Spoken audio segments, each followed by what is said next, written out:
Seorang gadis kecil pengemis di bawah hujan memohon kepada sang miliuner, "Tuan, bolehkah saya tidur di mobil Anda malam ini?" Kata-kata itu sangat menyentuh hatinya, dan apa yang ia lakukan setelahnya akan membuatmu terharu. Jadi tonton sampai akhir. Hujan mengguyur kota Jakarta tanpa ampun.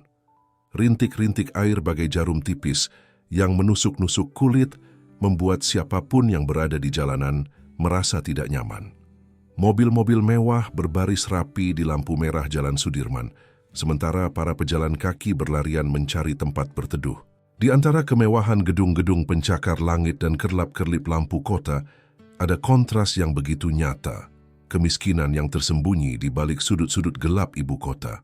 Haryanto Wibowo, seorang pengusaha sukses dengan kekayaan yang sulit dibayangkan, duduk dengan nyaman di balik kemudi SUV mewahnya. Pria berusia 45 tahun itu baru saja menyelesaikan rapat penting dengan investor asing. Wajahnya tampak lelah, namun sorot matanya masih memancarkan ketegasan seorang pemimpin yang telah membangun kerajaan bisnisnya dari nol. "Pak Direktur, jadwal besok sudah saya atur ulang. Meeting dengan tim Singapura dimajukan jadi jam 9 pagi. Suara sekretarisnya terdengar dari speaker ponsel yang terpasang di dashboard mobilnya. "Baik Mbak Indah, terima kasih. Saya rasa itu saja untuk hari ini," jawab Haryanto sambil memijat pelipisnya yang mulai berdenyut. Lampu merah masih menyala. Hujan semakin deras. Tiba-tiba, sebuah ketukan lembut terdengar di kaca jendela mobilnya. Haryanto menoleh dan melihat seorang gadis kecil, mungkin berusia sekitar 10 tahun, berdiri di samping mobilnya. Pakaiannya basah kuyup, tubuhnya yang kurus bergetar kedinginan. Dengan ragu, Haryanto menurunkan kaca jendelanya sedikit. "Pak, bolehkah saya tidur di mobil Bapak malam ini?" tanya gadis kecil itu dengan suara gemetar. "Saya tidak punya tempat berteduh dari hujan." Pertanyaan itu begitu sederhana, namun menghantam Haryanto seperti pukulan keras. Gadis itu tidak meminta uang atau makanan, tetapi perlindungan, sesuatu yang tidak pernah ia bayangkan akan diminta oleh pengemis jalanan. Lampu hijau menyala. Mobil-mobil di belakangnya mulai membunyikan klakson tidak sabar. Haryanto seharusnya melajukan mobilnya, mungkin memberikan beberapa lembar rupiah, lalu melanjutkan perjalanannya ke rumah mewah di kawasan Menteng. Namun, ada sesuatu pada mata gadis itu, sebuah keputusasaan yang dibungkus keberanian, yang membuat Haryanto membuka pintu penumpang di sampingnya. "Masuklah," katanya singkat. Gadis kecil itu tampak terkejut, tetapi dengan cepat masuk ke dalam mobil. Air menetes dari pakaian dan rambutnya yang kusut, membasahi jok kulit mobil yang bernilai jutaan rupiah. Namun Haryanto tidak peduli. "Siapa namamu?" tanya Haryanto sambil menyalakan pemanas di mobilnya. "Dewi Pak," jawab gadis itu pelan. "Dewi Anggraini." "Berapa umurmu Dewi?" "11 tahun Pak." "Di mana orang tuamu?" Dewi hanya menggeleng. Matanya menatap ke bawah, menghindari tatapan Haryanto. Haryanto menghela nafas panjang. Ini bukan pertama kalinya ia melihat anak-anak jalanan di Jakarta. Sebagai seorang pengusaha sukses, ia bahkan memiliki yayasan yang membantu pendidikan anak-anak kurang mampu. Namun, ini pertama kalinya ia berinteraksi langsung dengan mereka, membawa salah satu dari mereka ke dalam ruang pribadinya. "Kamu lapar?" tanya Haryanto. Dewi mengangguk pelan. "Baiklah, kita cari makan dulu." Lalu, Haryanto berhenti sejenak. Ia tidak tahu apa yang harus dilakukan selanjutnya. Membawa gadis ini ke kantor polisi, panti asuhan, atau mungkin ke rumahnya untuk sementara waktu. Mereka berhenti di sebuah restoran cepat saji. Dewi makan dengan lahap, seolah-olah sudah berhari-hari tidak menyentuh makanan hangat. Haryanto memperhatikannya dalam diam. Ada sesuatu yang familiar dari wajah gadis itu, tetapi ia tidak bisa mengingatnya. "Dewi, apa kamu tidak punya tempat tinggal sama sekali?" tanya Haryanto setelah Dewi selesai makan. "Saya tinggal di mana saja yang bisa saya temukan, Pak. Kadang di bawah jembatan Ancol, kadang di depan toko yang sudah tutup. Saya sudah terbiasa," jawabnya dengan nada yang terlalu dewasa untuk anak seusianya. "Bagaimana dengan panti asuhan? Apa kamu pernah tinggal di sana?" Dewi menggeleng cepat. "Saya tidak mau ke panti asuhan, Pak. Saya pernah di sana," tapi dia tidak melanjutkan kalimatnya. Haryanto tidak memaksa. Ia tahu banyak panti asuhan di Indonesia yang kondisinya memprihatinkan. Mungkin gadis ini punya alasan kuat untuk tidak ingin kembali ke sana. Baiklah, kata Haryanto akhirnya. Malam ini kamu bisa tidur di rumah saya. Besok kita pikirkan lagi. Mata Dewi melebar. Benarkah, Pak? Saya boleh tidur di rumah Bapak? Ya, hanya untuk malam ini, tegas Haryanto. Besok kita harus mencari solusi yang lebih permanen untukmu. Dewi tersenyum untuk pertama kalinya, dan Haryanto merasa ada sesuatu yang bergetar di dalam hatinya. Senyum itu mengingatkannya pada seseorang dari masa lalunya. Rumah Haryanto adalah sebuah mansion megah di kawasan elit Jakarta. Penjaga di gerbang tampak terkejut melihat majikannya membawa seorang gadis kecil berpakaian lusuh. Nyi Rohaya, pembantu rumah tangga yang telah bekerja untuk Haryanto selama belasan tahun, bahkan tidak bisa menyembunyikan kekagetannya. Pak Haryanto, siapa anak ini? Tanya Nyi Rohaya saat Haryanto dan Dewi masuk ke dalam rumah. Namanya Dewi. Dia akan menginap di sini malam ini, jawab Haryanto. Singkat. Tolong siapkan kamar tamu dan berikan dia pakaian bersih. Mungkin ada pakaian lama keponakan saya yang masih tersimpan.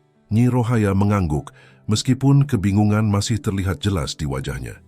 Baik, Pak. Setelah mandi dan berganti pakaian, Dewi tampak seperti anak biasa. Wajahnya yang bersih menampakkan kecantikan alami yang sebelumnya tersembunyi di balik debu dan kotoran jalanan. Haryanto semakin yakin bahwa ia pernah melihat wajah yang mirip dengan gadis ini sebelumnya. Pak, panggil Dewi pelan saat Haryanto mengantarnya ke kamar tamu. Terima kasih sudah menolong saya. Besok pagi-pagi saya akan pergi, jadi Bapak tidak perlu repot-repot. Haryanto menatap gadis kecil itu dengan heran. Kamu tidak perlu terburu-buru. Kita bisa bicarakan lagi besok pagi. Tapi saya tidak mau merepotkan Bapak. Bapak sudah sangat baik pada saya. Saya sudah terbiasa hidup sendiri. Dewi, kata Haryanto dengan nada lembut, kamu masih anak-anak. Tidak seharusnya kamu hidup di jalanan. Besok kita akan mencari cara untuk membantumu. Sekarang istirahatlah. Dewi mengangguk patuh. Namun, sebelum Haryanto menutup pintu, gadis itu berkata, Bapak mirip dengan orang yang ada di foto yang selalu dibawa ibu saya. Kalimat itu membuat Haryanto berhenti di tempat. Apa maksudmu? Siapa ibumu? Namanya Ratna Kusuma. Dia selalu menyimpan foto Bapak di dompetnya. Dia bilang, Bapak adalah orang baik. Nama itu menghantam Haryanto seperti petir di siang bolong. Ratna Kusuma, mantan karyawan di perusahaannya yang menghilang secara misterius 5 tahun lalu. Ratna yang cerdas, pekerja keras dan cantik. Ratna yang pernah sangat dekat dengannya. Di mana ibumu sekarang? Tanya Haryanto, berusaha menyembunyikan gejolak di dadanya. Dewi menggeleng sedih. Ibu sakit parah dan tidak bisa bekerja lagi. Dia dirawat di panti sosial di Bogor. Saya kabur dari sana karena mereka mau memisahkan saya dari ibu.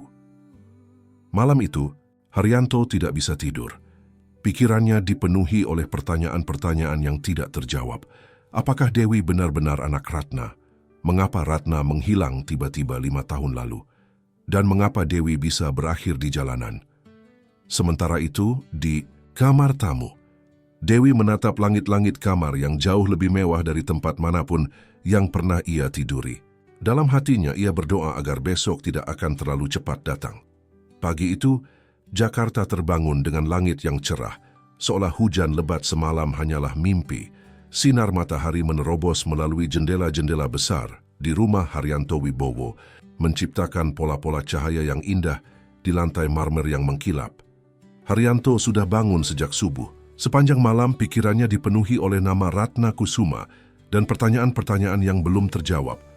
Ia duduk di ruang kerjanya, membuka laptop dan mengetikkan nama tersebut di mesin pencari internal perusahaannya. Foto seorang wanita muda dengan senyum hangat muncul di layar.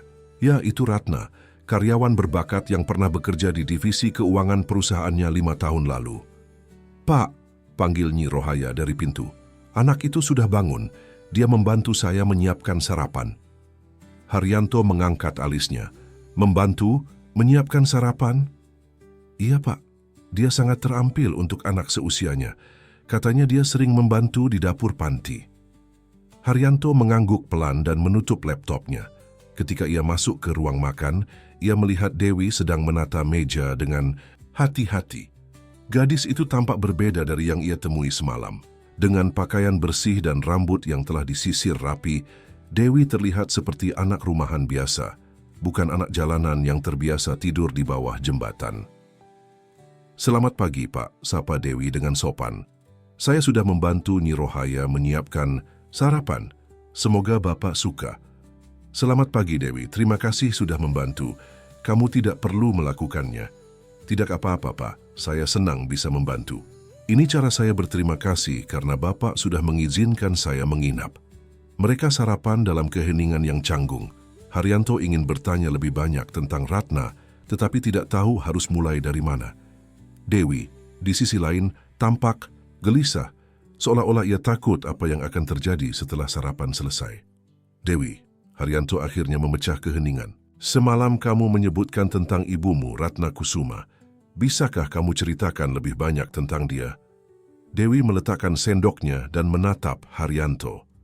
"Ibu adalah orang paling baik di dunia. Dia selalu bekerja keras untuk menghidupi saya. Dia bekerja di banyak tempat setelah keluar dari perusahaan Bapak."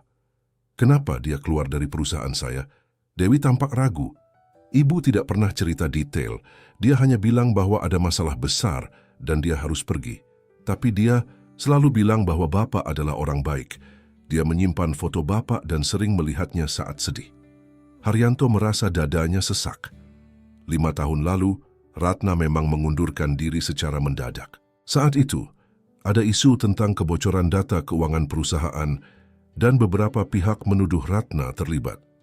Namun Haryanto tidak pernah percaya tuduhan itu. Ia selalu yakin Ratna tidak bersalah, tetapi sebelum investigasi selesai, wanita itu sudah menghilang. "Kapan terakhir kali kamu bertemu ibumu?" tanya Haryanto. 2 bulan lalu. Saat kondisinya memburuk, petugas panti memisahkan saya dari ibu.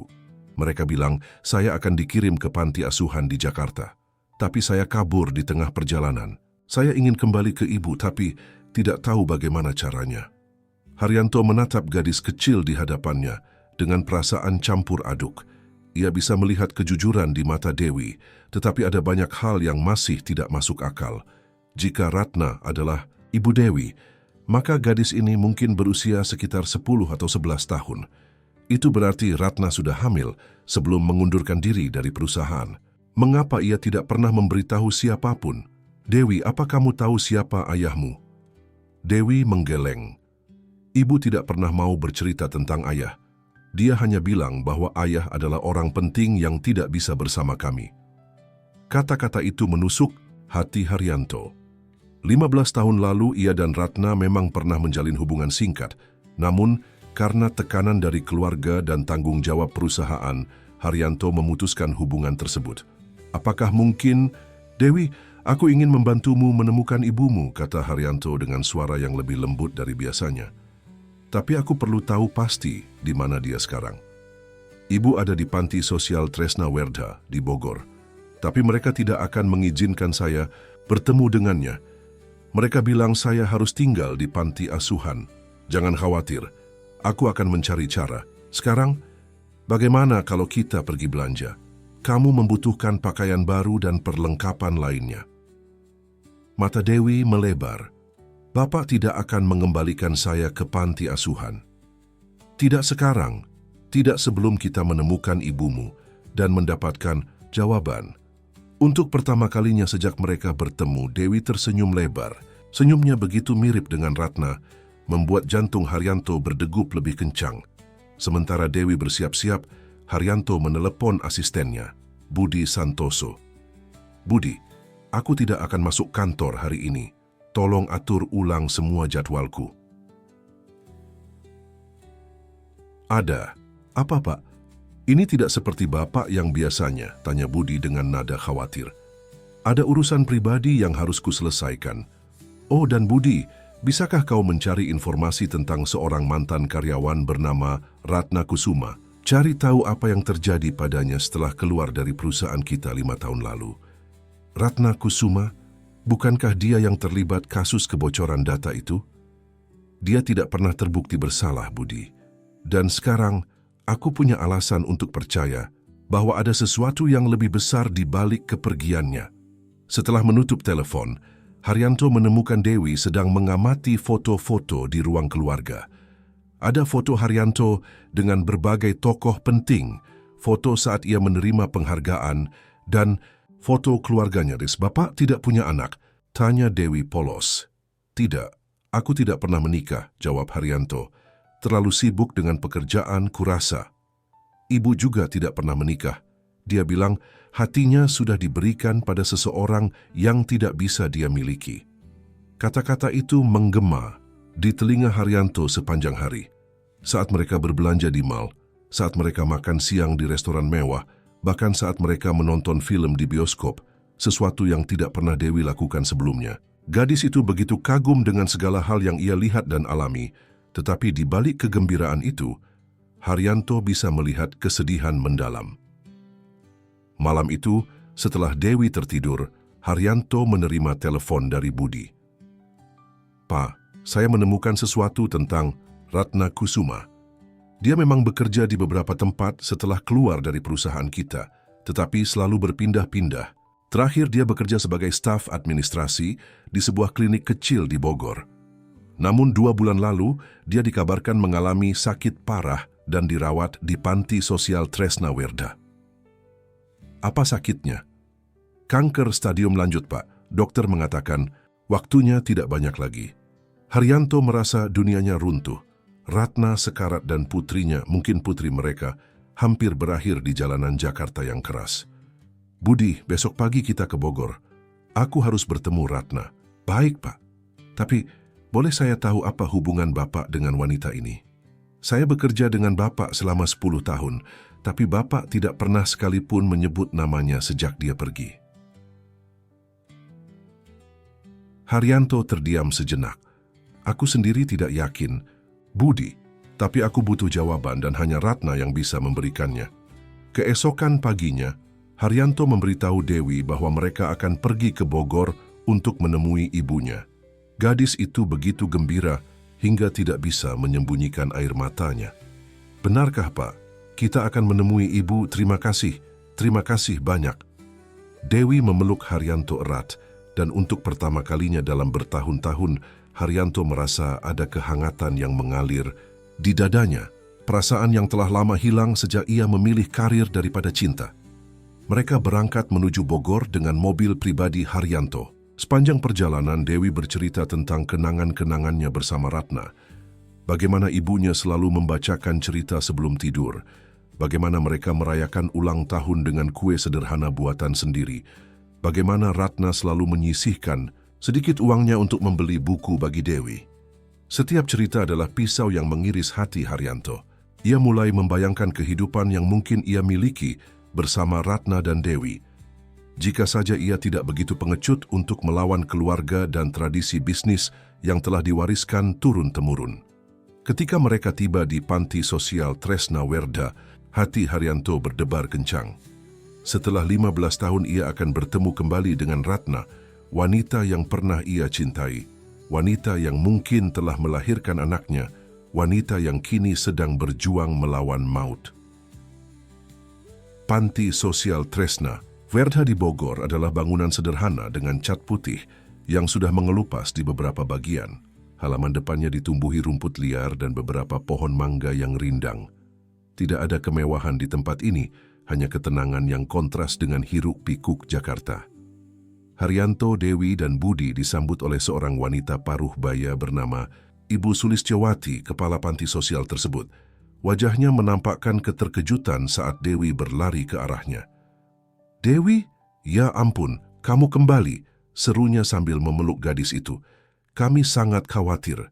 Kamu menghilang begitu saja saat perjalanan ke Jakarta." "Saya ingin bertemu ibu," kata Dewi dengan mata berkaca-kaca. "Bagaimana keadaan ibu sekarang?" Ibu Sulistyowati melirik Haryanto dengan tatapan penuh tanya. "Dan siapa bapak ini?" "Nama saya Haryanto Wibowo," jawab Haryanto, mengulurkan tangannya. "Saya teman lama Ratna. Saya baru mengetahui kondisinya dan ingin menjenguk." "Haryanto Wibowo, pengusaha terkenal itu?" Ibu Sulistyowati tampak terkejut. "Maaf, saya tidak menyangka. Tapi bagaimana Bapak bisa bertemu Dewi?" "Itu cerita panjang," sela Budi. "Yang penting sekarang, bisakah kami bertemu dengan Ratna Kusuma?" "Ibu." Sulistyowati mengangguk, meski raut wajahnya masih dipenuhi kebingungan. "Tentu, mari ikut saya.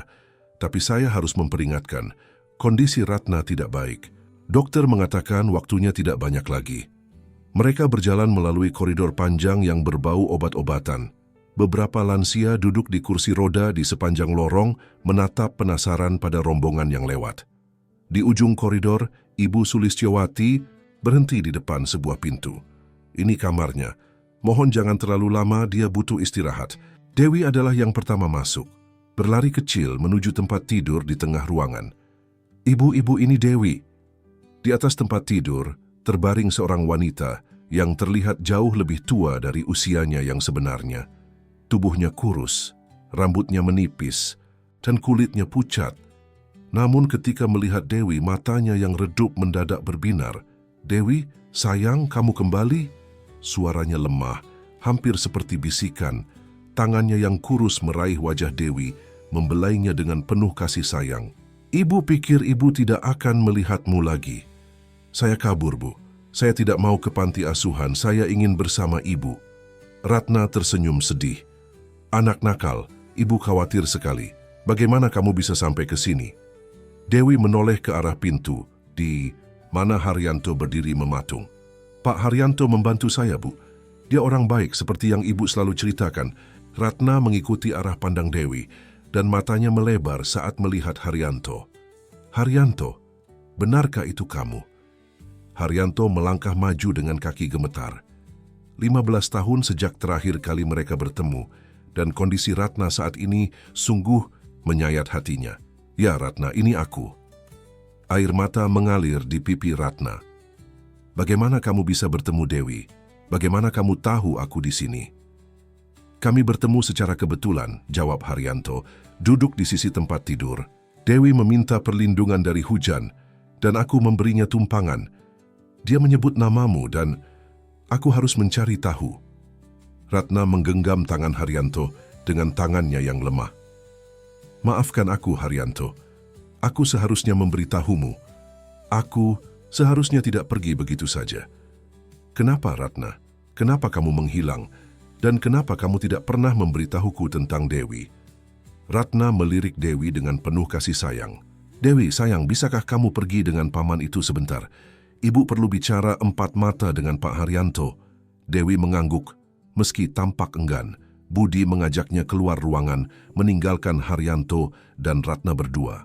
Setelah pintu tertutup, Ratna menghela napas panjang.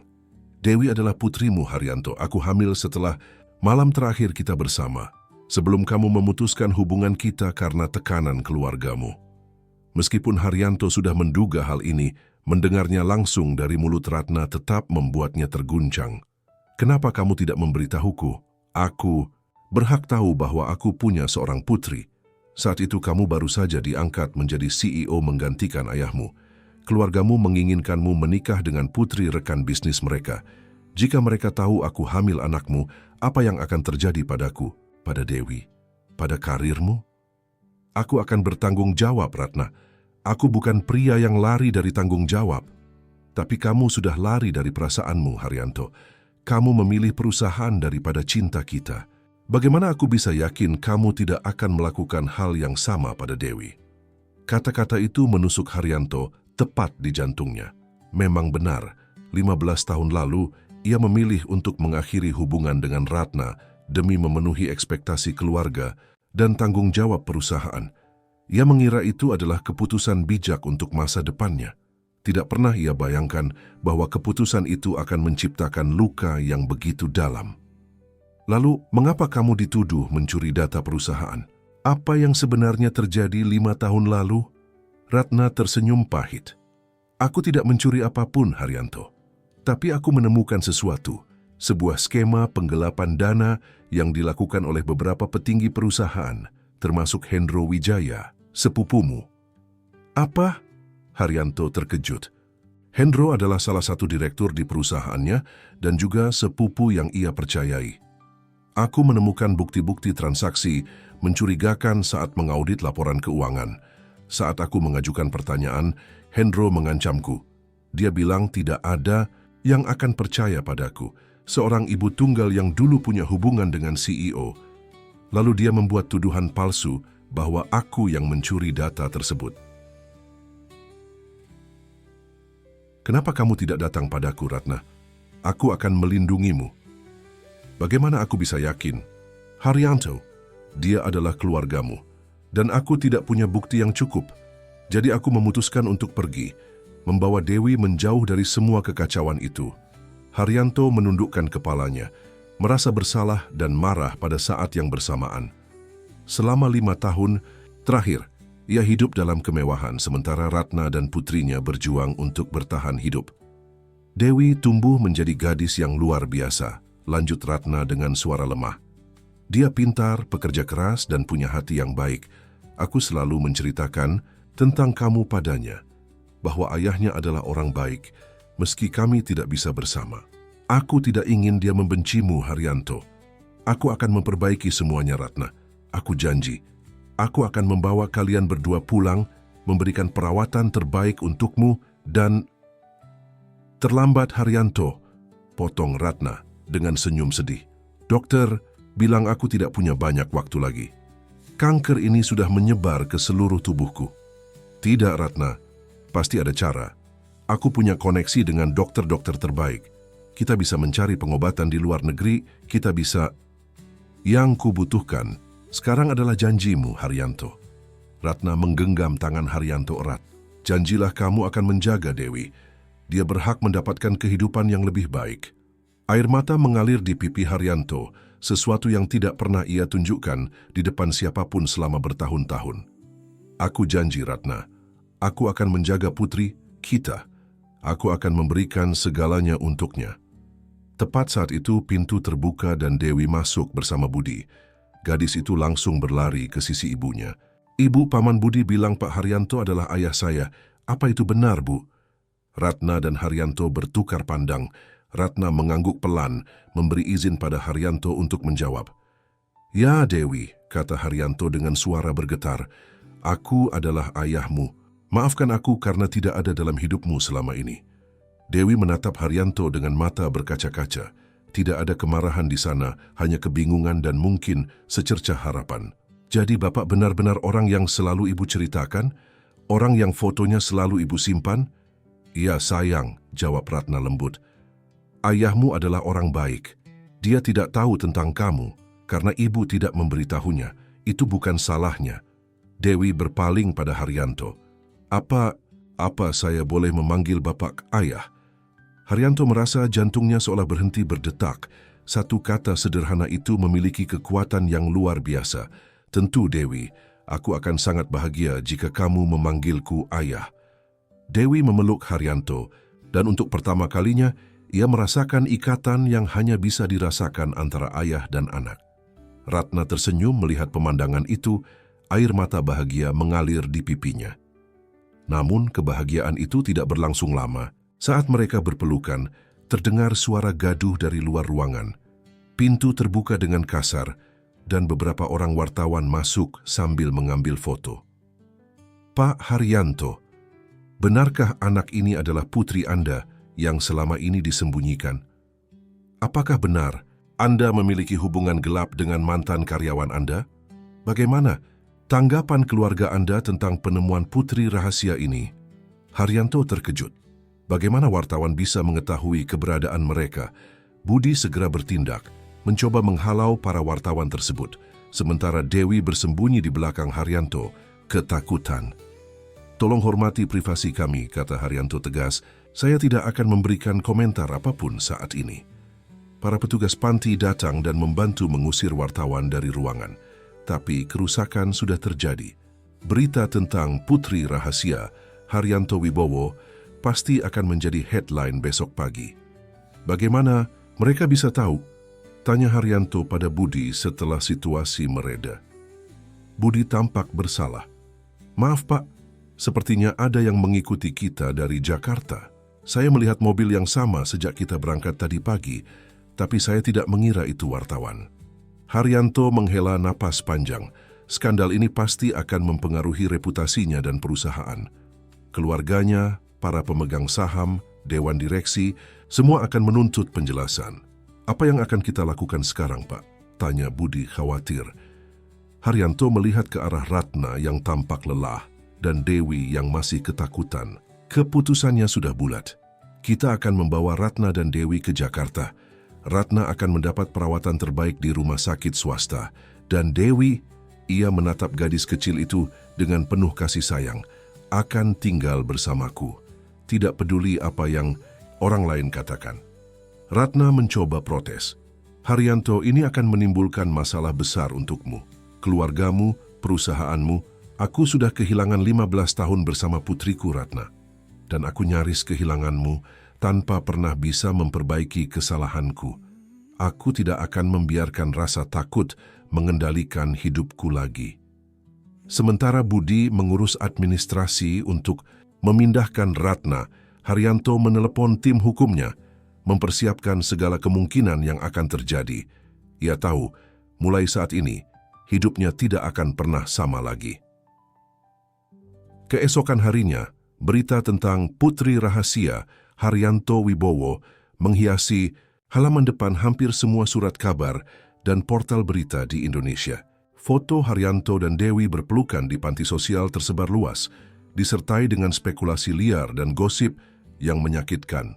Pengusaha sukses Haryanto, Wibowo sembunyikan anak selama 11 tahun. Skandal cinta terlarang sang CEO dengan karyawannya. Putri, rahasia yang terlantar di jalanan. Haryanto membaca semua headline tersebut dengan wajah datar di ruang tunggu Rumah Sakit Internasional Jakarta. Semalam ia berhasil memindahkan Ratna ke rumah sakit terbaik di Jakarta untuk mendapatkan perawatan intensif.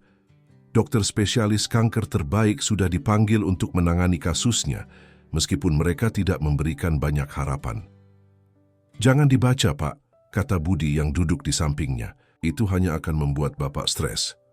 "Aku perlu tahu apa yang mereka katakan, Budi. Aku perlu bersiap untuk menghadapinya." Ponsel Haryanto berdering tanpa henti sejak pagi. Keluarganya, dewan direksi, pemegang saham, bahkan teman-teman lamanya, semua ingin penjelasan. Tapi Haryanto belum siap untuk berbicara dengan siapapun. Saat ini, prioritasnya adalah Ratna dan Dewi. Dewi duduk di sisi lain ruang tunggu, membaca buku yang Haryanto belikan untuknya. Meski berusaha terlihat tenang, gadis itu jelas terganggu dengan perhatian mendadak yang tertuju padanya. Beberapa wartawan bahkan mencoba masuk ke rumah sakit untuk mendapatkan foto dan wawancara, membuat pihak keamanan harus diperketat. "Ayah," panggil Dewi pelan, membuat jantung Haryanto berdetak lebih cepat. Ia masih belum terbiasa dipanggil ayah oleh gadis kecil ini. "Kenapa semua orang ingin tahu tentang kita? Apa kita melakukan sesuatu yang salah?" Haryanto menghampiri Dewi dan duduk di sampingnya. "Tidak, sayang. Kita tidak melakukan kesalahan apapun. Hanya saja karena pekerjaan ayah, banyak orang yang tertarik dengan kehidupan pribadi ayah. Apakah ayah menyesal telah bertemu denganku?" Pertanyaan itu menusuk hati Haryanto. "Tidak, Dewi. Tidak sedetik pun. Bertemu denganmu adalah hal terbaik yang pernah terjadi dalam hidup ayah. Aku hanya menyesal tidak ada dalam hidupmu selama 11 tahun ini." Dewi tersenyum kecil sebelum kembali menekuni bukunya. Haryanto mengamati wajah putrinya. Ada begitu banyak Ratna dalam dirinya, tapi juga ada bagian-bagian yang mengingatkannya pada dirinya sendiri. Hidungnya, bentuk matanya, bahkan caranya membaca dengan dahi sedikit berkerut. Semua itu mirip dengan Haryanto. "Pak Haryanto," panggil seorang dokter yang baru keluar dari ruang ICU. "Bisa bicara sebentar?" Haryanto berdiri dan mengikuti dokter tersebut ke ruangannya. Dr. Surya Atmaja, spesialis onkologi terkemuka di Indonesia, menatapnya dengan wajah serius. "Saya sudah memeriksa kondisi Ibu Ratna secara menyeluruh. Kankernya sudah mencapai stadium 4 dan menyebar ke beberapa organ vital. Sejujurnya kami tidak bisa melakukan banyak hal selain mengurangi rasa sakit dan membuatnya nyaman." "Berapa lama?" tanya. Haryanto, suaranya nyaris tak terdengar. Sulit dipastikan. Bisa beberapa minggu, bisa juga hanya beberapa hari. Kondisinya sangat lemah. Haryanto mengangguk, berusaha menahan emosinya. Apa dia sadar? Bisakah kami menemuinya? Ya, dia sadar dan ingin bertemu dengan Anda dan putri Anda. Tapi saya sarankan, persiapkan putri Anda untuk kemungkinan terburuk. Saat kembali ke ruang tunggu, Haryanto melihat dua sosok yang sangat ia kenal. Ibunya, Nyonya Wibowo, dan sepupunya, Hendro Wijaya. Mereka tampak sedang berbicara dengan Dewi yang terlihat tidak nyaman. Ibu, Hendro, apa yang kalian lakukan di sini? Tanya Haryanto segera menghampiri mereka. Nyonya Wibowo, wanita berusia 70 tahun dengan pembawaan aristokrat, menatap Haryanto dengan tatapan dingin. Anakku, bisa kau jelaskan apa yang terjadi? Seluruh Jakarta membicarakan tentang putri rahasiamu. Kenapa kau tidak pernah memberitahu keluargamu sendiri? Ini bukan saat yang tepat untuk membicarakannya, Bu, jawab Haryanto tegas. Dan aku mohon, jangan ganggu Dewi. Hendro tersenyum sinis. Jadi benar gadis ini adalah anakmu dengan Ratna Kusuma? Wanita yang dulu dituduh mencuri data perusahaan? Sungguh ironis. Mendengar nama Ratna, Haryanto teringat pengakuan wanita itu tentang penggelapan dana yang dilakukan Hendro. Ia menatap sepupunya dengan tatapan menusuk. Kita perlu bicara, Hendro, tapi tidak di sini, tidak sekarang. Oh, kita memang perlu bicara, balas Hendro.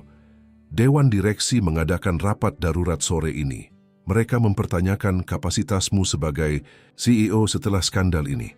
Kau diharapkan hadir untuk memberikan penjelasan. Aku tidak akan hadir dalam rapat apapun hari ini. Ratna sedang kritis dan Dewi membutuhkanku. Perusahaan bisa menunggu. Kau tidak mengerti, Haryanto, kata ibunya. Dengan nada memperingatkan, ini bukan hanya tentang perusahaan. Ini tentang nama baik keluarga Wibowo. Bagaimana bisa kau membiarkan wanita itu melahirkan anakmu tanpa ikatan pernikahan? Dan sekarang kau membawa skandal ini ke publik? Haryanto merasa darahnya mendidih. Cukup, Bu. Ratna tidak pernah memberitahuku tentang kehamilan itu. Dan sekarang dia sekarat.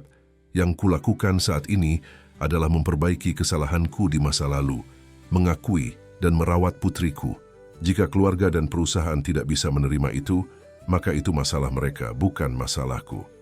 Dewi, yang sedari tadi mendengarkan, tiba-tiba berdiri dan berlari menjauh. Budi segera mengejarnya, meninggalkan Haryanto bersama ibu dan sepupunya. Lihat, apa yang kau lakukan, kata Nyonya Wibowo dengan nada menyalahkan. Gadis itu jelas tidak siap menjadi bagian dari keluarga kita. Dia dibesarkan di jalanan, Haryanto. Bagaimana dia bisa menyandang nama Wibowo? Dewi adalah putriku, Bu. Darah dagingku. Dia akan menyandang nama Wibowo dengan atau tanpa persetujuan ibu. Dan dia tidak dibesarkan di jalanan. Ratna merawatnya dengan penuh kasih sayang, meskipun dalam keterbatasan. Kau berubah, Haryanto, kata ibunya dengan tatapan kecewa. Sejak bertemu gadis itu, kau tidak lagi memprioritaskan keluarga dan perusahaan. Mungkin aku memang berubah, Bu, tapi perubahan ini membuatku lebih manusiawi. Haryanto menoleh ke arah Hendro. Dan kau, Hendro, aku tahu apa yang kau lakukan 5 tahun lalu. Tuduhan palsu terhadap Ratna, penggelapan dana perusahaan, semua akan kuungkap. Wajah Hendro memucat, tetapi ia cepat menguasai diri.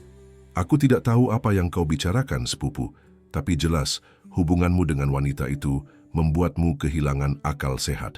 Aku harap kau segera sadar dan kembali ke tanggung jawabmu. Tanggung. Jawabku saat ini adalah pada Ratna dan Dewi. Sekarang kumohon kalian pergi. Aku perlu menemui Ratna.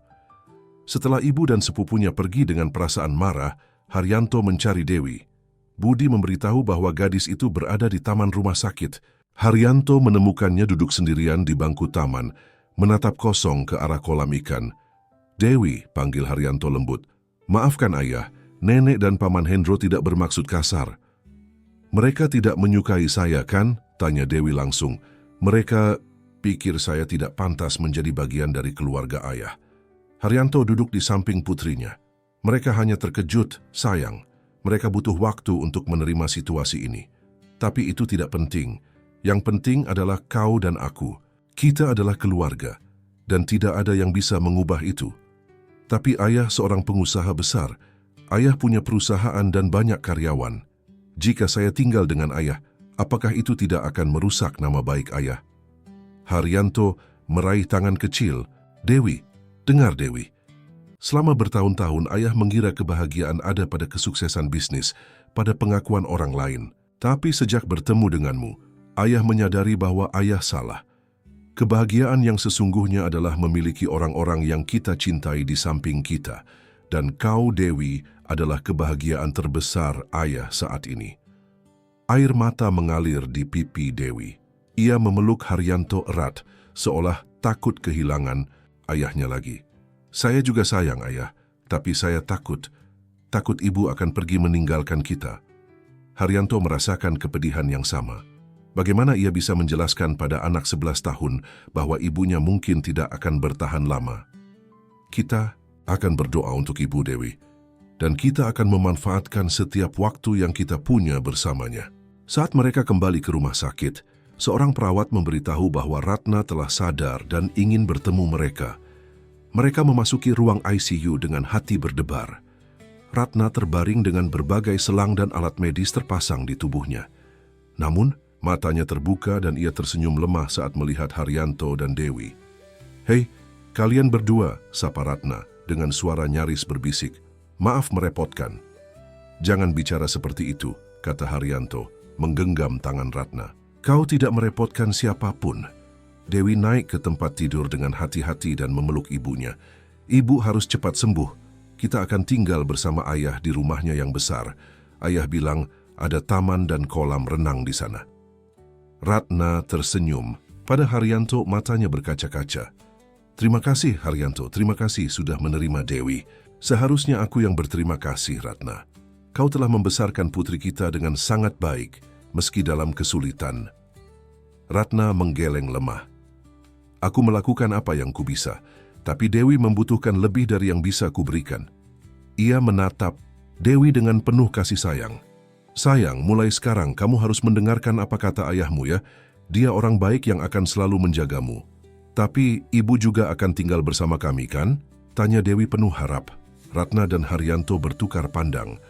Haryanto bisa melihat kesedihan mendalam di mata Ratna. "Tentu sayang," jawab Ratna akhirnya. "Kita akan bersama."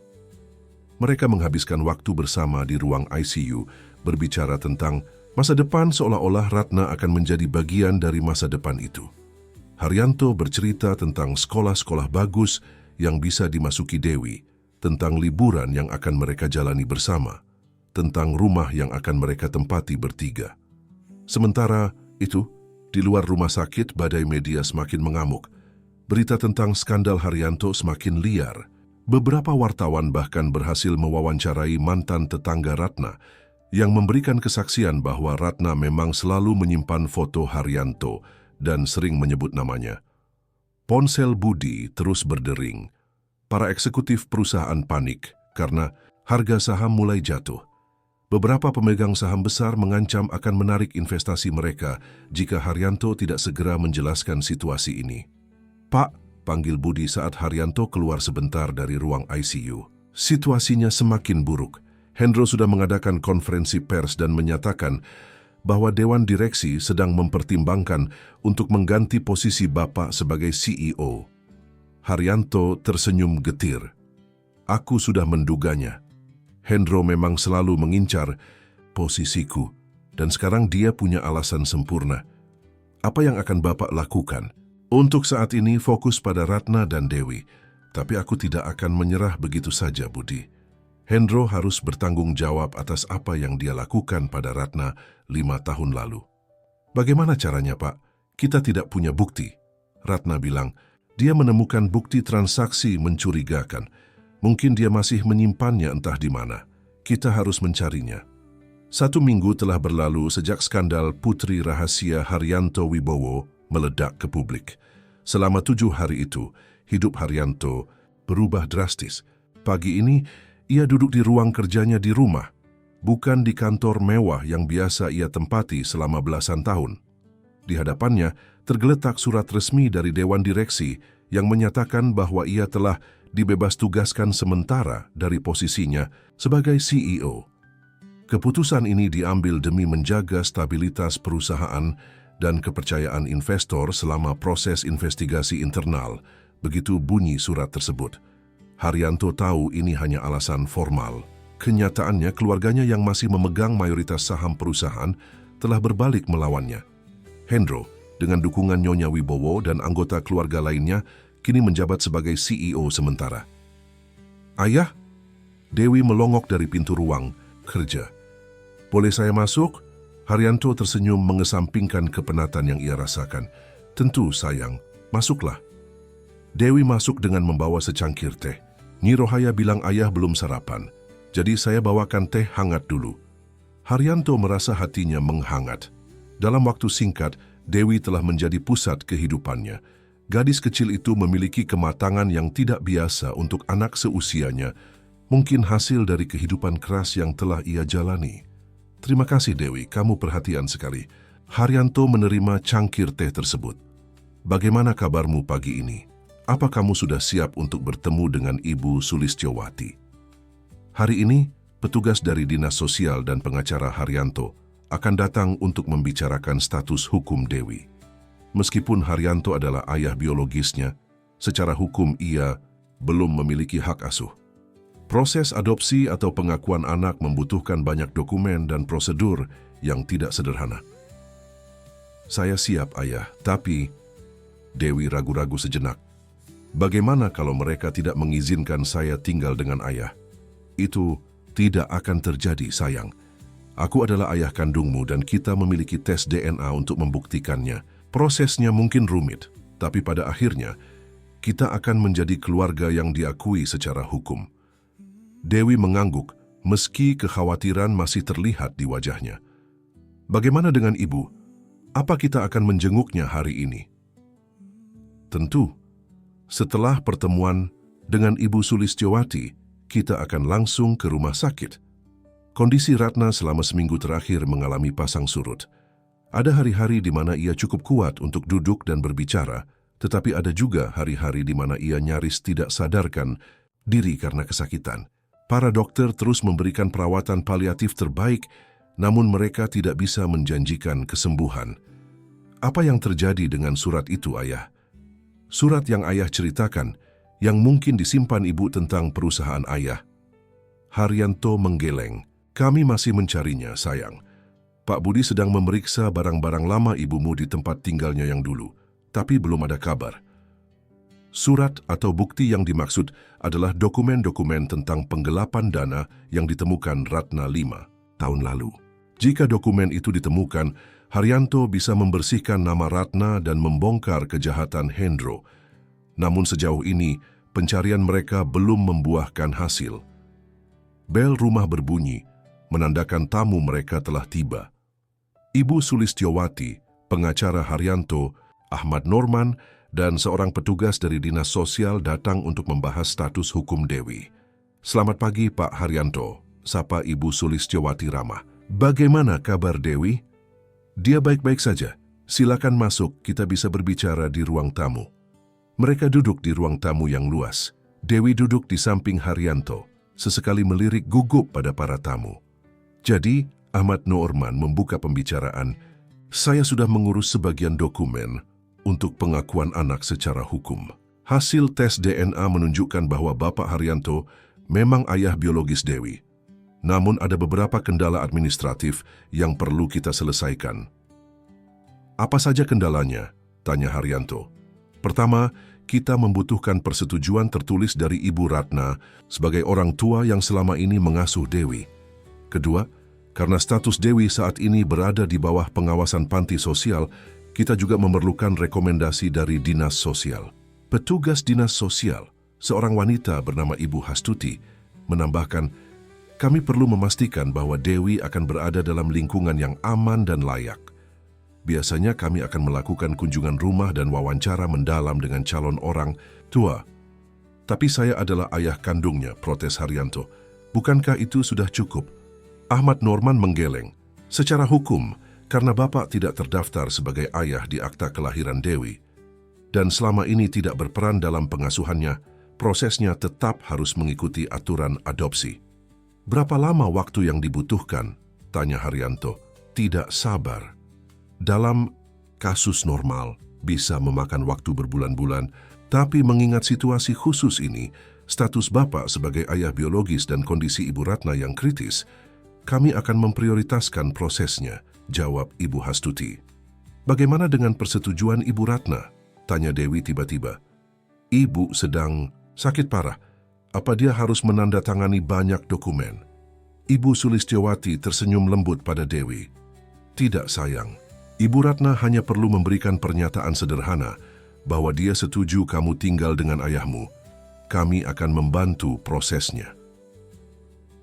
Pembicaraan berlanjut selama 1 jam. Haryanto dengan bantuan pengacaranya mengisi berbagai formulir dan menandatangani dokumen-dokumen. Dewi juga diwawancarai secara pribadi oleh Ibu Hastuti, sebuah prosedur standar untuk memastikan bahwa anak tersebut merasa nyaman dengan calon pengasuhnya. Setelah semua urusan administratif selesai, Haryanto dan Dewi bersiap untuk pergi ke rumah sakit. Namun tepat saat mereka akan berangkat, ponsel Haryanto berdering. Itu Budi. Pak, saya menemukan sesuatu, kata Budi dengan nada mendesak. Di apartemen lama Ratna, ada sebuah brankas kecil tersembunyi di balik lemari.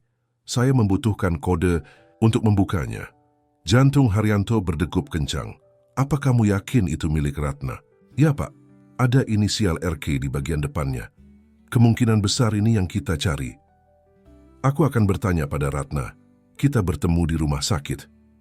Sepanjang perjalanan ke rumah sakit, Haryanto merasa optimis untuk pertama kalinya dalam beberapa hari.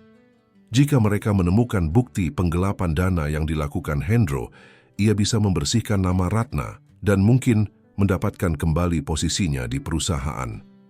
Namun, optimisme itu sirna saat mereka tiba di rumah sakit. Dr. Surya menyambut mereka dengan wajah serius.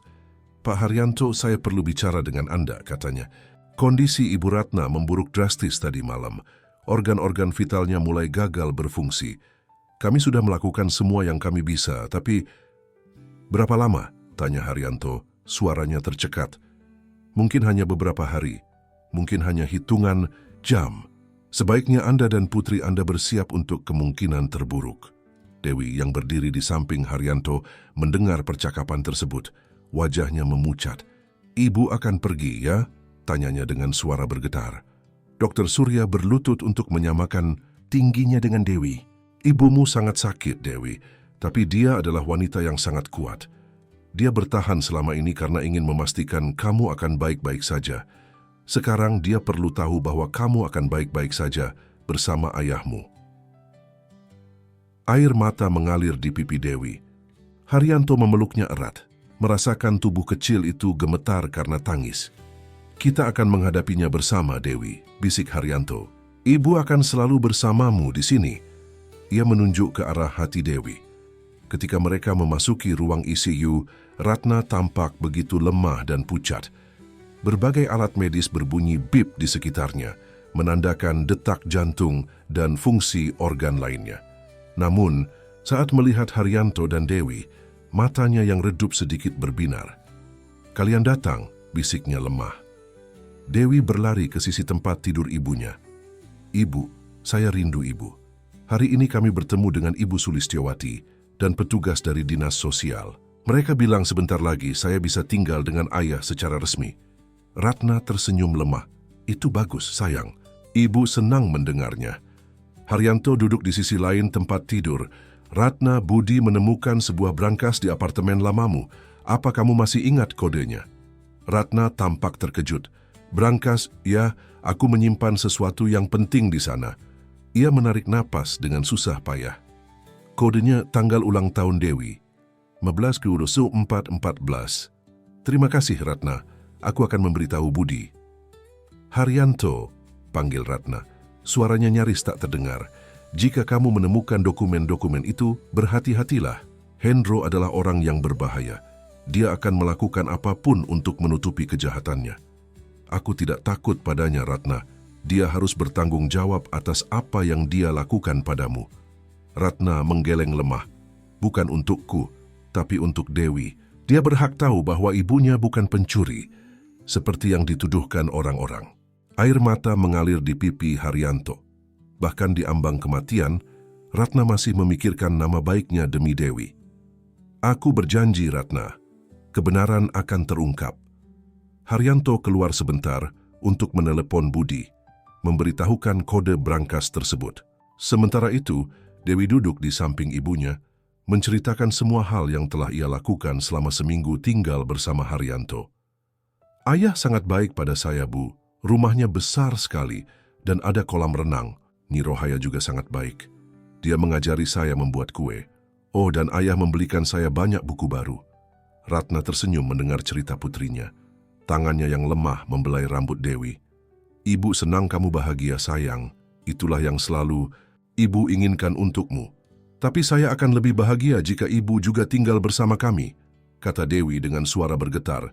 Dokter bilang ibu akan sembuh, kan? Ratna menatap putrinya dengan mata berkaca-kaca. Dewi, sayang, ada saatnya kita harus berpisah dengan orang yang kita cintai. Tapi itu tidak berarti cinta kita berhenti. Ibu akan selalu mencintaimu, selalu menjagamu, meskipun kamu tidak bisa melihat ibu. Ibu mau pergi ya? Tanya Dewi. Air mata mulai mengalir di pipinya. Seperti kupu-kupu di buku cerita itu, yang terbang ke langit dan menjadi bintang. Ratna mengangguk, tidak mampu menahan air matanya. Ya sayang, seperti kupu-kupu itu. Tapi ingat, setiap kali kamu melihat bintang di langit, ibu akan melihatmu juga. Dewi terisak dalam pelukan ibunya. Ratna, meski lemah, memeluk putrinya, erat, seolah ingin menyimpan sebanyak mungkin kenangan untuk dibawa bersamanya. Haryanto kembali dan menemukan pemandangan mengharukan itu. Ia bergabung dalam pelukan mereka, menciptakan momen keluarga yang seharusnya terjadi bertahun-tahun lalu. Ratna, bisik Haryanto, maafkan aku karena tidak cukup berani untuk mempertahankanmu dulu. Maafkan aku karena tidak ada untuk kalian selama ini. Tidak ada yang perlu dimaafkan, Haryanto, jawab Ratna lemah. Kita semua membuat pilihan. Aku tidak pernah menyesal memilih untuk melahirkan dan membesarkan Dewi, meskipun itu berarti hidup dalam kesulitan. Dan sekarang, melihat kalian berdua bersama, aku bisa pergi dengan tenang. Mereka menghabiskan sisa hari itu bersama, berbicara tentang masa lalu, tentang kenangan-kenangan indah, dan tentang masa depan yang akan dijalani Haryanto dan Dewi. Ratna memberikan banyak nasihat untuk putrinya, mulai dari hal-hal sederhana seperti selalu menyikat gigi sebelum tidur, hingga nasihat bijak tentang hidup dan cinta. Menjelang sore, Budi tiba di rumah sakit dengan wajah tegang. Ia membawa sebuah amplop tebal yang tersegel. Rapat. Pak, saya menemukan ini di dalam brankas, katanya menyerahkan amplop tersebut pada Haryanto. Saya belum melihat isinya, tapi tampaknya penting. Haryanto membuka amplop tersebut dengan hati-hati. Di dalamnya terdapat puluhan lembar, dokumen, catatan transaksi, salinan cek, dan bukti transfer bank. Semua mengarah pada skema penggelapan dana yang dilakukan Hendro dan beberapa eksekutif lainnya.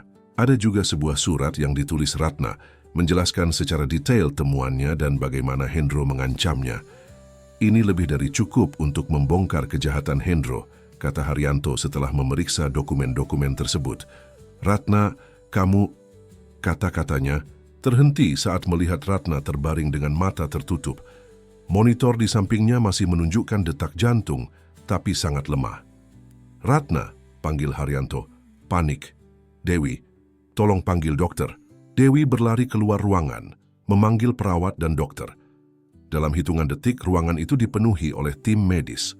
Haryanto dan Dewi dipaksa menunggu di luar sementara para dokter berusaha menyelamatkan Ratna. 1 jam berlalu dalam ketegangan. Akhirnya Dr. Surya keluar dari ruangan dengan wajah suram. Pak Haryanto, katanya pelan, Ibu Ratna mengalami gagal jantung. Kami sudah melakukan semua yang kami bisa, tapi dunia seolah berhenti berputar bagi Haryanto. Di sampingnya Dewi menatap dokter dengan mata membelalak, tidak mampu berkata-kata. Bisakah kami melihatnya? Tanya Haryanto, suaranya bergetar. Dr. Surya mengangguk. Tentu, silakan. Mereka masuk kembali ke ruangan. Ratna terbaring damai seolah tertidur. Tidak ada lagi rasa sakit di wajahnya, hanya kedamaian. Dewi berlari ke sisi ibunya. Air mata mengalir deras di pipinya. Ibu, bangun. Ibu sudah janji akan selalu bersama saya. Ibu sudah janji. Haryanto merasa hatinya hancur melihat kesedihan putrinya. Ia memeluk Dewi erat, membiarkan gadis kecil itu menangis di dadanya. Air mata juga mengalir di pipinya sendiri. Air mata untuk cinta yang pernah ada, untuk waktu yang telah terbuang, dan untuk janji yang tidak sempat ia tepati. Hujan turun rintik-rintik di pemakaman Tanah Kusir, Jakarta, seolah langit turut berduka. Ratna Kusuma dimakamkan dalam upacara sederhana namun penuh makna.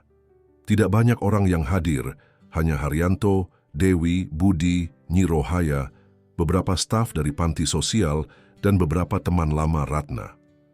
Nyonya Wibowo dan anggota keluarga lainnya memilih untuk tidak datang, menunjukkan jarak yang semakin lebar antara Haryanto dan keluarganya. Dewi berdiri tegak di samping ayahnya, memegang payung hitam yang melindungi mereka dari hujan. Gadis kecil itu tidak lagi menangis. Air matanya seolah telah habis setelah menangis tanpa henti selama 2 hari terakhir. Yang tersisa hanyalah kesedihan mendalam yang terpancar dari matanya. Ibu, Ratna adalah wanita yang luar biasa, kata Ibu Sulistiowati dalam sambutannya. Dalam keterbatasan dia memberikan segalanya untuk putrinya. Dia mengajarkan kita tentang keberanian, pengorbanan, dan cinta yang tanpa syarat. Setelah upacara pemakaman selesai, para pelayat satu persatu menyampaikan belasungkawa dan meninggalkan area pemakaman. Haryanto dan Dewi tetap tinggal, berdiri dalam diam di depan makam yang masih basah. Ayah, panggil Dewi pelan. Apa ibu bisa melihat kita dari sana? Haryanto berlutut, menyamakan tingginya dengan putrinya. Ya, sayang, ibumu akan selalu melihat dan menjagamu. Dia mungkin tidak lagi bersama kita secara fisik, tapi cintanya akan terus hidup dalam hatimu. Dewi mengangguk, matanya menatap nisan ibunya. Saya ingin menjadi seperti ibu, kuat dan berani. Kamu sudah seperti ibumu, Dewi, dan dia sangat bangga padamu. Mereka meletakkan bunga terakhir di atas makam, lalu berjalan kembali ke mobil di mana Budi menunggu. Hujan mulai reda, menyisakan kabut tipis yang menyelimuti area pemakaman. Pak, panggil Budi saat mereka masuk ke dalam mobil.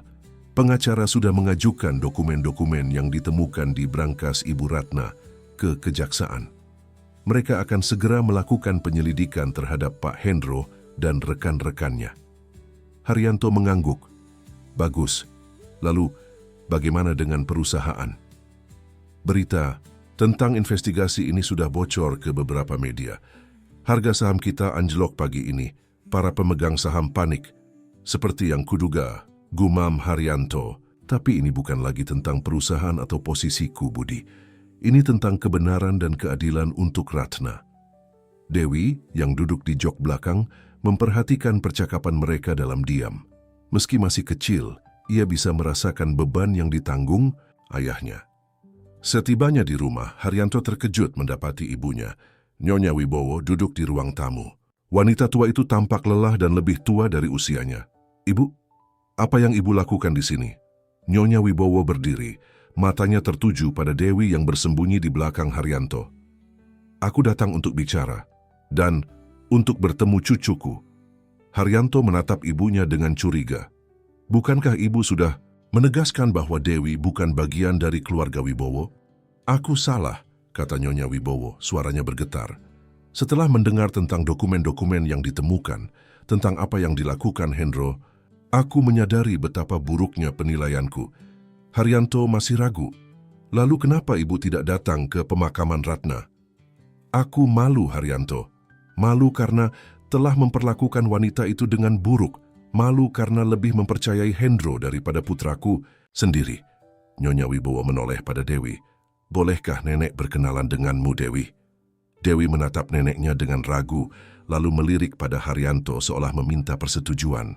Haryanto mengangguk pelan. Halo nenek, sapa Dewi sopan. Senang bertemu dengan nenek. Nyonya Wibowo tersenyum, air mata menggenang di pelupuk matanya. Kamu sangat mirip dengan ayahmu saat seusiamu. Mata yang sama, hidung yang sama, tapi rambutnya seperti Ratna, tambah Haryanto tersenyum sedih. Mereka duduk di ruang tamu canggung pada awalnya, tapi perlahan, es di antara mereka mulai mencair. Nyonya Wibowo menceritakan tentang masa kecil Haryanto, tentang bagaimana ia juga dulu kehilangan ayahnya di usia muda, dan bagaimana ia tumbuh menjadi pria yang bertanggung jawab. "Ibu, ada perkembangan apa dengan perusahaan?" tanya Haryanto akhirnya. Nyonya Wibowo menghela napas panjang. "Kacau, Haryanto. Setelah berita tentang Hendro tersebar, banyak investor yang menarik dananya. Harga saham jatuh drastis. Dewan direksi mengadakan rapat darurat pagi ini. Dan Hendro, dia menghilang sejak semalam. Polisi sedang mencarinya, beberapa rekannya sudah ditangkap untuk diinterogasi." Haryanto mengangguk. Ia merasa lega bahwa kebenaran akhirnya terungkap, meski terlambat bagi Ratna untuk melihatnya. "Haryanto," panggil ibunya dengan suara serius, "Dewan direksi ingin kau kembali. Mereka membutuhkanmu untuk menyelamatkan perusahaan." Haryanto terdiam, sejenak menatap Dewi yang bermain dengan kotak perhiasan pemberian Nyonya Wibowo. "Aku tidak tahu, Bu. Saat ini prioritasku adalah Dewi. Dia baru saja kehilangan ibunya. Dia membutuhkanku." "Aku mengerti, tapi ingat perusahaan itu adalah warisan ayahmu. Suatu hari nanti, itu akan menjadi warisan untuk Dewi juga." Malam itu, setelah Nyonya Wibowo pulang dan Dewi tertidur, Haryanto duduk di balkon rumahnya, menatap bintang-bintang di langit Jakarta, yang jarang terlihat jelas. Ia memikirkan Ratna, tentang cinta yang pernah mereka bagi, tentang waktu yang telah terbuang, dan tentang janji yang kini harus ia tepati, menjaga dan membesarkan putri mereka dengan baik. "Ayah," suara Dewi mengejutkannya. Gadis kecil itu berdiri di ambang pintu balkon, mengenakan piyama bergambar bunga-bunga pemberian Nyi Rohaya. "Dewi, kenapa belum tidur, sayang?" "Saya tidak bisa tidur. Saya terus memikirkan ibu." Dewi berjalan mendekat dan duduk di kursi di samping ayahnya. "Ayah sedang melihat apa?" "Bintang-bintang," jawab Haryanto lembut. "Ibumu bilang, setiap kali kamu melihat bintang, dia juga akan melihatmu dari sana." Dewi mendongak menatap langit malam. "Yang mana bintang ibu, ayah?" Haryanto menunjuk ke arah bintang yang paling terang. "Mungkin yang itu, yang paling bersinar." Dewi tersenyum kecil. "Ibu memang selalu bersinar. Dia adalah orang paling baik di dunia." "Ya, ibumu memang luar biasa. Dan dia meninggalkan warisan yang sama luar biasanya, kamu, Dewi." Mereka duduk dalam keheningan yang nyaman menatap langit malam bersama. Setelah beberapa saat Dewi bertanya, "Ayah, apa ayah akan kembali bekerja di perusahaan? Nenek bilang ayah sangat dibutuhkan di sana." Haryanto menatap putrinya dengan terkejut. "Kamu mendengar pembicaraan kami?" Dewi mengangguk. "Maaf, saya tidak bermaksud menguping. Tapi saya pikir ayah sebaiknya kembali. Perusahaan itu penting untuk ayah, kan?" "Ya, tapi kamu lebih penting, Dewi. Saat ini, aku ingin fokus padamu." "Ayah bisa melakukan keduanya," kata Dewi dengan bijak. "Ibu selalu bekerja keras, tapi dia selalu punya waktu untuk saya. Ayah juga bisa seperti itu." Haryanto menatap putrinya dengan kagum. Di usianya yang masih sangat muda, Dewi menunjukkan kebijaksanaan yang melebihi tahun-tahunnya. Mungkin itu hasil dari kehidupan keras yang telah ia jalani, atau mungkin itu warisan dari Ratna, kemampuan untuk melihat melampaui kesulitan dan menemukan solusi. "Kamu benar, Dewi. Mungkin aku bisa melakukan keduanya. Tapi aku ingin kamu tahu, apapun yang terjadi, kamu akan selalu menjadi prioritasku." Dewi tersenyum, lalu kembali menatap langit. "Ayah, apa ayah masih mencintai ibu?" Pertanyaan itu menghantam Haryanto tepat di jantungnya. "Ya, Dewi, aku tidak pernah berhenti mencintai ibumu. Meski kami terpisah, meski aku mencoba melupakan, cinta itu tidak pernah benar-benar hilang." "Lalu kenapa ayah dan ibu tidak bisa bersama dulu?" "Karena aku terlalu pengecut, Dewi. Aku memilih jalan yang lebih mudah, mengikuti ekspektasi keluarga, menjaga stabilitas perusahaan. Aku menyesal setiap hari karena keputusan itu. Tapi sekarang kita bersama, kan, ayah? Mungkin itu yang ibu inginkan." Haryanto memeluk putrinya erat. "Ya, sayang, kita bersama sekarang." dan akan selalu bersama. 2 minggu kemudian, Haryanto kembali ke perusahaan sebagai CEO. Namun kali ini dengan persyaratan yang jelas, jam kerjanya harus memungkinkan dia untuk mengantar dan menjemput Dewi ke sekolah barunya, dan dia harus bisa pulang sebelum makan malam untuk menghabiskan waktu dengan putrinya. Dewan direksi, yang kini dipimpin oleh orang-orang baru setelah skandal penggelapan dana terbongkar, tidak punya pilihan selain menyetujui. Haryanto adalah satu-satunya orang yang bisa mengembalikan kepercayaan investor dan stabilitas perusahaan. Nyonya Wibowo juga berubah. Ia menerima Dewi sepenuhnya sebagai cucunya, bahkan menjadikannya sebagai pewaris utama keluarga Wibowo. Setiap akhir pekan ia mengunjungi rumah Haryanto, mengajari Dewi tentang sejarah keluarga, atau sekadar memasak bersama. Sementara itu, nama Ratna Kusuma dibersihkan secara resmi. Kejaksaan mengumumkan bahwa tuduhan pencurian data yang dialamatkan padanya 5 tahun lalu adalah palsu. Bagian dari upaya Hendro Wijaya dan rekan-rekannya untuk menutupi kejahatan mereka. Hendro sendiri akhirnya tertangkap di perbatasan Malaysia, mencoba melarikan diri dengan membawa uang tunai dalam jumlah besar. 6 bulan setelah kepergian Ratna, Haryanto memutuskan untuk mendirikan Yayasan Ratna Kusuma, sebuah lembaga yang berfokus pada pendidikan anak-anak kurang mampu dan dukungan untuk ibu tunggal. Dewi meski masih kecil, terlibat aktif dalam perencanaan yayasan tersebut. Ibu selalu ingin membantu anak-anak seperti saya, kata Dewi saat peresmian yayasan. Dia selalu bilang bahwa pendidikan adalah kunci untuk masa depan yang lebih baik. Pada hari ulang tahun Dewi yang ke-12, Haryanto memberinya hadiah istimewa, sebuah liontin berisi foto Ratna dan sepucuk surat yang ditulis Ratna sebelum kondisinya memburuk. Surat itu berisi nasihat-nasihat untuk Dewi di berbagai tahap kehidupannya. Ulang tahun ke-12, kelulusan sekolah, hari pernikahan, dan saat ia menjadi ibu kelak. Ibumu ingin tetap menjadi bagian dari setiap momen penting dalam hidupmu, kata Haryanto mengusap air mata Dewi yang terharu menerima hadiah tersebut. Hari itu, mereka mengadakan pesta sederhana di rumah, dihadiri oleh teman-teman baru Dewi dari sekolah, Nyonya Wibowo, Budi, Nyi Rohaya, dan staf dari Yayasan Ratna Kusuma. Di tengah pesta, hujan turun rintik-rintik di luar. Hujan yang sama seperti malam ketika Dewi pertama kali mengetuk jendela mobil Haryanto dan meminta perlindungan. Haryanto menatap hujan itu dari jendela ruang keluarga. Teringat bagaimana satu ketukan kecil di jendela mobilnya telah mengubah seluruh hidupnya. Ia kehilangan banyak hal, cinta lamanya, posisinya, untuk sementara, kepercayaan beberapa rekan bisnis. Tapi ia mendapatkan hal yang jauh lebih berharga, seorang putri yang luar biasa dan kesempatan untuk menebus kesalahannya di masa lalu. Ayah, panggil Dewi membuyarkan lamunannya. Lihat, hujannya berhenti dan ada pelangi. Haryanto menoleh dan melihat pelangi indah membentang di langit Jakarta. Ia merangkul putrinya, dan bersama-sama mereka menatap keajaiban alam itu. Ibu pernah bilang, pelangi adalah jembatan antara dunia kita dan dunia mereka yang telah pergi, kata Dewi lembut. Mungkin ibu sedang melihat kita sekarang. Ya Dewi, ibumu selalu melihatmu, selalu menjagamu, dan aku juga akan selalu di sisimu apapun yang terjadi. Dewi tersenyum, memeluk ayahnya erat. Terima kasih ayah, terima kasih sudah membuka pintu mobil ayah malam itu. Haryanto mengecup dahi putrinya dengan penuh kasih sayang. Tidak Dewi, akulah yang harus berterima kasih. Kamu telah membuka pintu hatiku yang telah lama tertutup.